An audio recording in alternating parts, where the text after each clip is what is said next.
আসসালামু আলাইকুম রহমতুল্লাহ বরকাত। Good afternoon. আমি ইতিহাস করে বলছি।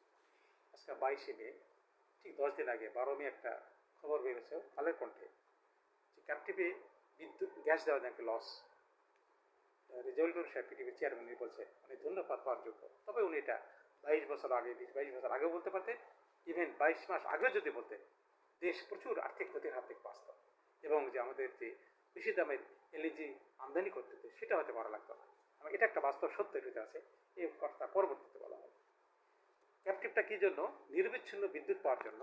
যেখানে সরকার ব্যর্থ হয় টোটাল অ্যারেঞ্জমেন্ট, তখন পাবলিক নিজস্ব ব্যবস্থাপনা যেটা করে সেটাই ক্যাপটিভ। গ্যাস দিলে ছেড়ে তারা নিজস্ব বিদ্যুৎ উৎপাদন করে এবং এক্সট্রাটা তারা গ্রিডে দিয়ে দিবে আর কি। গ্রিডে কত দিয়েছে আমরা জানি না, তবে এই যে কন্টিনিউশনটা রিকভার করার জন্য সরকার কিন্তু 2009 সাল থেকে ব্যাপক পদক্ষেপ নেয়। রেন্টাল, কুইক রেন্টাল এবং ক্যাপাসিটি চার্জ, এবং প্রতিটা শব্দের পিছিয়ে প্রচুর হাজার হাজার কোটি টাকা ব্যয় করা হয়েছে, সেটা শুধু ক্যাপটিভ থেকে অফ করার জন্য। কিন্তু দুর্ভাগ্য আমাদের, ক্যাপটিভে চলছে সমান তালে এবং রেন্টাল, কুইক রেন্টাল চলছে সমান তালে। কারণ আমাদের এখন হাইস্ট এই যে 26 সালে আজকে যে কথা বলতেছি আমি, 20,000 মেগাওয়াট ইনস্টলেশন লাগতো, কিন্তু এখন 30,000 মেগাওয়াট করা আছে।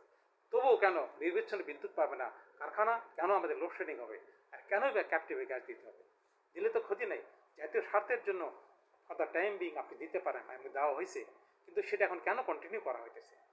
কারখানাকে যদি গ্যাস দেন, আপনাকে যা দিবেন 100 টাকা দিলে 200 টাকা বিক্রি হয়, অর্থাৎ ডবল লাভ। আর ক্যাপটিভে যখন গ্যাস দিবেন 100 টাকায় আপনার 190 টাকা লস, ডবল লসই ধরা যায় এটা। তবু এখানেই কন্টিনিউ করছে আর কি। এইটুকু দেখার বিষয়। আজকে এই পর্যন্ত কথা রাখতে চাই যে এত লস জানার পরেও এবং এত বিকল্প হওয়ার পরেও কেন ক্যাপটিভে গ্যাস দেওয়া হয়েছে, এই উত্তরটা নেয়। আর রেজাউল করিম সাহেব যেটা বলছে মন্দের ভালো, অবশ্যই ওনাকে ধন্যবাদ দিতে হবে যে আগামী যে 24 তারিখ থেকে সিরিয়াসলিতে দেখা হয়। আমার ভিডিওতে বারবার আসছে পোস্টমর্টেম এবং অডিট, যেটা ফজল কবির খান অফ করে রেখেছিলেন, কারণ উনি হলেন দুর্নীতির জনক। ওনাকে এখানে রাখা হয়েছে 22 মাস, যে অ্যানাপ ছিল 2-3 মাস। এখন যে কথা বলতেছে মে মাসে কথা বলতে 26-এ, এখন 1-2 মাসের ভিতরে বের হবে। এবং আমরা ইয়েতে ক্যাপটিভ থেকে যে 150 বিসিএফ আছে, সেখানে আমরা 50 বিসিএফ নিয়ে আসবো। হ্যাঁ, এটাই করা যাবে, এটাই করতে হবে।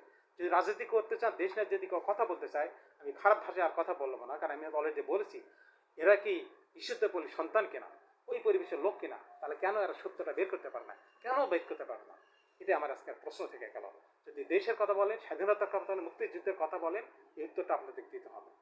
তাছাড়া মুখটা বন্ধ করা এই মতো।